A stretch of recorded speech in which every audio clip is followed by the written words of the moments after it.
Hello, I'm Tony Guida. This is My New York. No one writes about this city with more passion than Pete Hamill. It's palpable in his novels, memoirs, newspaper columns, and essays. Most recently, a piece in National Geographic, in which Hamill reflects on his beloved New York with both wonder and dismay. We talked about his writing life recently at his home, where I was surprised to learn that Hamill's first interest was not in journalism, but the visual arts. Well, mostly it came from comics, you know. I have here in the apartment a lot of original cartoons and so on. Mm-hmm. So to remind me where I came from. Well, you wanted to be a comic book artist, Yeah. as I understand. Yeah. And I went to the School of Visual Arts and to Pratt Institute. And when I went to Mexico, which I did first, I went to study painting, get the major in painting on the GI Bill. In Mexico? In Mexico, in 1956. Why Mexico? I wanted to go to Paris because I loved the story of Babar, you know, where this poor elephant's mother gets shot and he wanders off and ends up in Paris. But I couldn't afford it. You know, once I started figuring out how much I would get on the GI Bill, there was no way I could be in Paris. But Mexico I could afford. And I had some really good teachers of painting there. But I got more and more interested in writing because of what had imprinted itself in my skull was the narrative comic strips. Mm-hmm. A panel said, this happens, and as a result, this happens, something big. So I couldn't figure out how to, in a painting, make that happen. Years later, I thought, gee, maybe I should have done panels while I was painting or something. You know, who knows? Did you ever create a cartoon or do much painting? I did, but I didn't. I published some. I published a cartoon in Ace Comics. I published a few, but not comic strips. You know, just cartoons. But by the time I began to pick up greater skill with the drawing, I was less interested. I was more interested in the story, in the tale, in the people.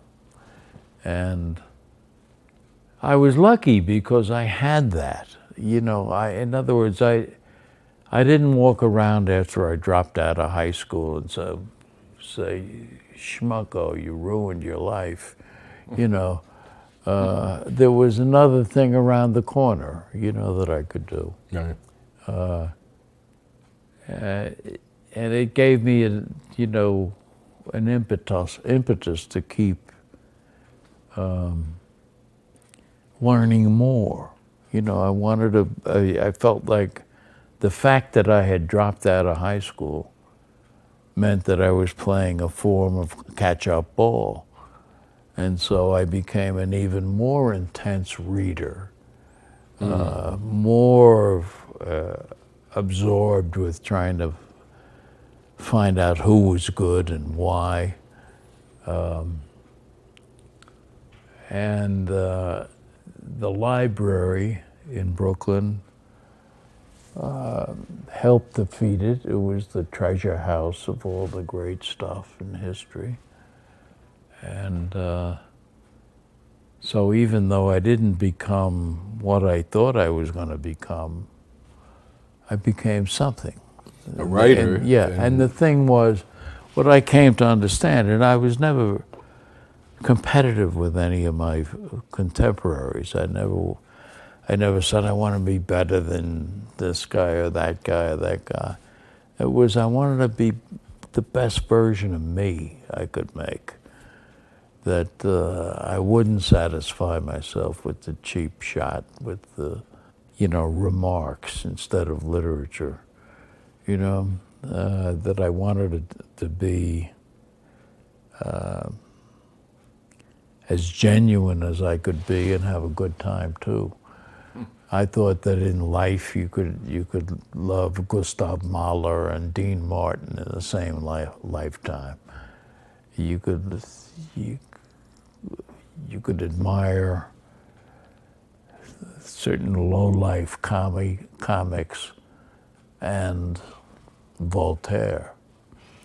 It was doable. They were all there. And they were free. In the library. In the library. So I was lucky that way. I had a library card before I could read. My mother insisted. She was the cashier in an RKO movie house, and in Park Slope, and all of us could get in free. We just went over and we waved, and she wouldn't let us unless we got library cards and used it. The quid pro quo. Yeah, and use it. If you're gonna read and if you're gonna go to the movies for free, you gotta read.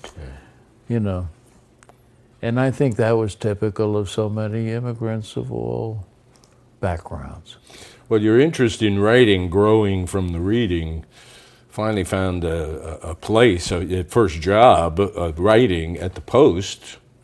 You were 25 years old. Much different paper, the Post, when you joined it than it is today. Yeah, it was Dorothy Schiff owned it, and it was then the most liberal of the papers, when there were 7 papers at the time, dailies. And there was a staff of guys that really wanted to take a dumb kid like me and help train me. They really believed in the old development of craft. You can't do that. You can't use that many adjectives in the lead, or else blah blah blah blah. It would, they did that for me and for Nora Ephron and for all kinds of people. The most brilliant writers, Murray Kempton and people like that, thought nothing of stepping over on the side and saying, that piece you had today, would have been better if you moved this paragraph over there. You ended up with a kind of generosity and spirit that wanted to make the thing better, and therefore make you better by encouraging you, by showing you what a mistake you make doing it this way. And once you heard that, you didn't get upset. You said, I'll never do that again. The craftsman had a way of doing it that didn't sound like punishment. That said, look, the way we do it is X, Y, or Z. Yeah. And, the journalist Pete Hamill learned quite well from those good teachers and went on to other newspapers and several other newspapers, magazines, so much writing, books. But it's, you know what it's like, Tony. Whatever success you have, you rode in on the shoulders of giants. Some of those giants were 5'2". Yeah. And it didn't matter. Both the ones that raised us and the people that we met along the way. I still carry the lessons of the giant who was 5'4", I think, in my case, who taught me essentially how to do this. Yeah. And that's more than 50 years ago. And lessons about how to be a man. You know, it wasn't simply about the craft. That was part of it. I remember Paul Sand, my editor, one point I was at the paper about 2 years then, and I'm typing one day, and I'm typing. He walked over and he said, "If you should die before you finish writing that, make sure there's nothing in it that you're thoroughly ashamed of." And kept walking. But that's what they were like. Sure. You know? What a lesson. What a You great. know. I want to talk about a recent piece, very recent piece in National Geographic about this city. I mean, there's many people talk of you, Pete, as the poet of New York City, the bard of this city. No one sings the song of New York better than Pete Hamill. And so here in the National Geographic, you're reflecting on the city, and I was a bit taken aback. You said, "My beloved New York is in a bad way." How do you mean that? I mean that certain things, as epitomized by the super tall buildings that are going up everywhere, erasing the sky and throwing shadows into our lives, are more a triumph of money than of architecture. They're more building refuges for people who don't want to live here. I don't get a sense walking past some of those buildings, a few right here in Tribeca where I live, that there are people living in these buildings who are not going to join the Parent Teachers Association, who are not particularly interested in finding out the name of the guy that sells the newspaper or the butcher's last name, or the kind of things that came from neighborhoods. Yeah. Because the neighborhood was the kind of series of connected hamlets that made New York so rich, particularly if you were a reporter. You know, you could go from one block to another and it was a different world. And the last 2 or 3 years with the explosion of these buildings, the super talls, I just felt that they were losing a sense of themselves as people in control of their lives in this city, that it was being determined by some other standard, but not the standard that had shaped me and a whole lot of other people who grew up here. Your point about it's money and it's not community. Yeah, that's exactly the point. Yeah. Do you see other things that please you about the city as you reflect on it? Oh, now? I think in certain ways, in spite of some of the hysteria in the newspapers, I think race is better than it was 50 years ago when I was a kid. I think some things are worse. There's too many guns in a city like this, but there's too many guns everywhere in the country.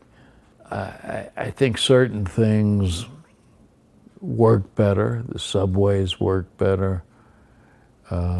Getting to and from places is easier to do, unless you're in a taxi trying to get to 57th Street from Tribeca. Then you got an hour of your life you never get back.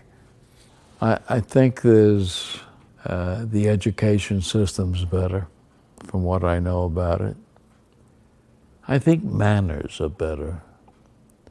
After September 11th, people were politer.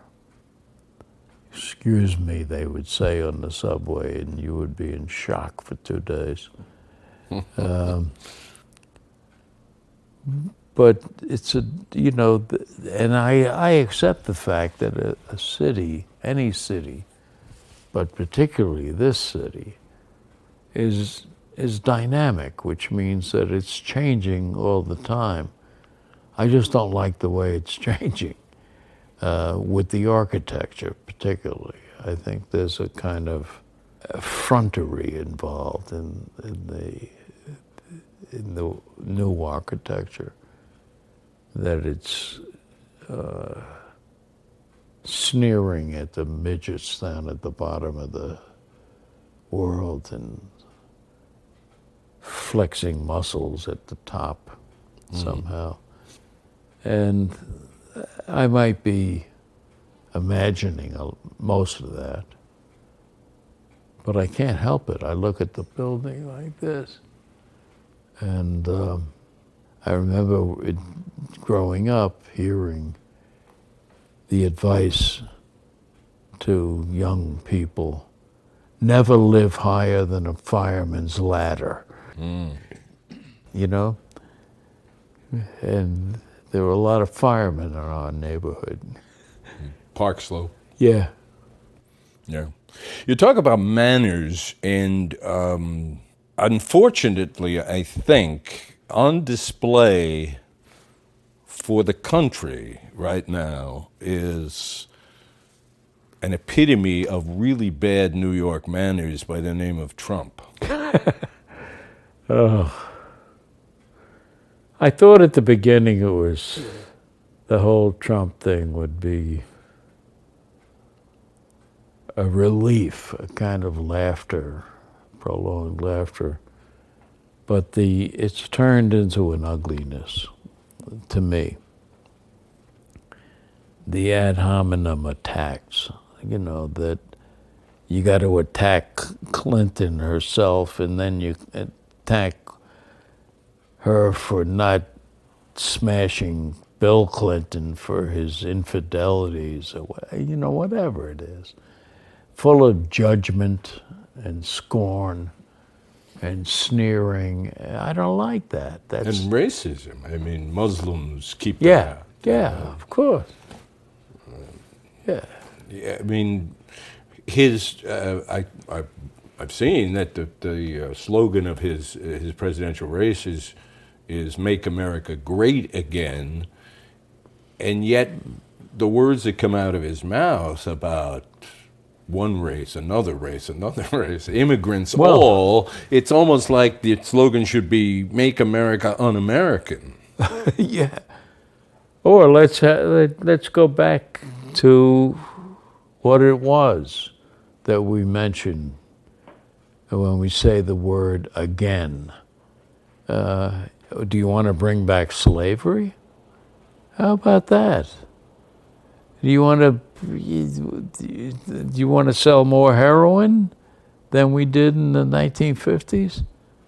Yeah, that'll make America great again. When has it been great that you've been in the Army or something to help make it great? This guy's got 5 deferments. Yeah. Not as many as Dick Cheney, but he didn't go out there with a rifle to go be a tough guy. Gail Collins, with her typical sly wit, told me, what she laments is that the rest of the nation is seeing the first New York City person who's ever run for president, and they're saying this, and they're making judgments about this is what New Yorkers are like with, by watching this guy. I hope she's wrong about that. I hope she's wrong too. I hope they just think of it as part of the freak show, the American freak show, and get past it. But who knows? A lot of these guys have been raised in a political culture that's either corrupt or arrogant, that doesn't seem to be about trying to help anybody. The thing that made the Democrats machines in the old days, the Tammany machines, is they were it was service-oriented politics. You needed a lawyer for your dopey son, we'll get you a lawyer. You need a bail bondsman, we'll get you a bail bondsman. But all you have to do is vote for us for the rest of your life, which people did gladly, to be able to get help at certain crucial times. Now, people don't know where the hell the Democratic office is. It's in some area code 800 thing. It's not around the corner somewhere. You know, when I don't want to be a nostalgia freak, but when my father lost his leg playing soccer, he got his leg kicked and smashed in the 1920s, and by the next morning they amputated. Because there was no penicillin then, there were no antibiotics of any kind. He got his first job as a clerk because he had good handwriting. He only went to the 8th grade, but he got a job as a clerk because he could no longer do the Irish specialties of the era. He couldn't work on the docks. He couldn't be an iron worker. He couldn't do those jobs, but he got a job and was able to raise a family on the basis of that job. And that plus his union allowed him to have a life. You know, that was, dignity is probably the wrong word, but this did not involve begging. And he's not the only one. There were thousands and thousands of people in this city and in other cities like Chicago and Philadelphia who had organized politics that gave people better lives. Now, politics is a television show. You know, I look at the 17 narcissists running for president and think, did they ever help anybody do anything? Did they help an old lady cross a street without a camera around somewhere? I don't think so. So much of your life is spent in newspapers, and you edited two of them here in this city. I don't know if I should even ask you, but do you have any faith that that the kind of newspaper that you grew up on and worked on is going to survive? The short answer is no. Too many of the papers have gone Fleet Street, which means they drive all the women readers out. The women readers are the people that buy toasters at Macy's. And if you drive them out of your readership, you're making a terrible mistake. But, you know, they think the world is about T&A on page 3. And if they continue to do that, it's oblivion. It'll be a memory. There'll be people assembling in universities to go watch Front Page or something on an old television set. His Girl Friday. Yeah. And I feel terrible about that because I've had my life. I've had a wonderful life.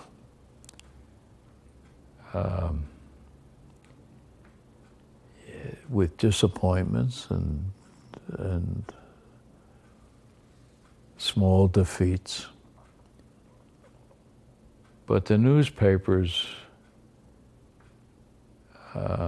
gave me a chance to have a life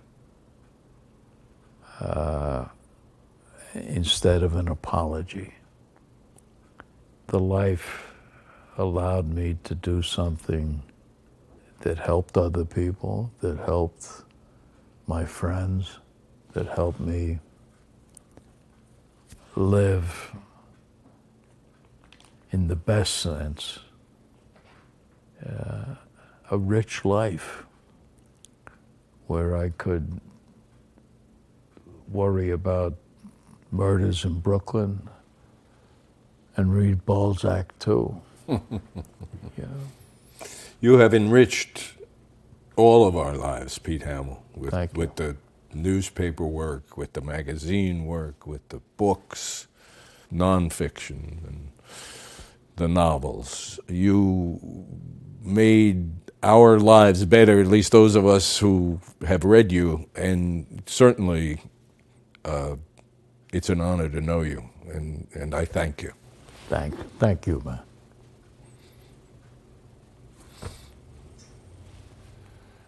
That conversation was just the warm-up. Pete Hamill is back with me next week to talk about his long friendship with Frank Sinatra and his book, Why Sinatra Matters. Hope you'll join us then.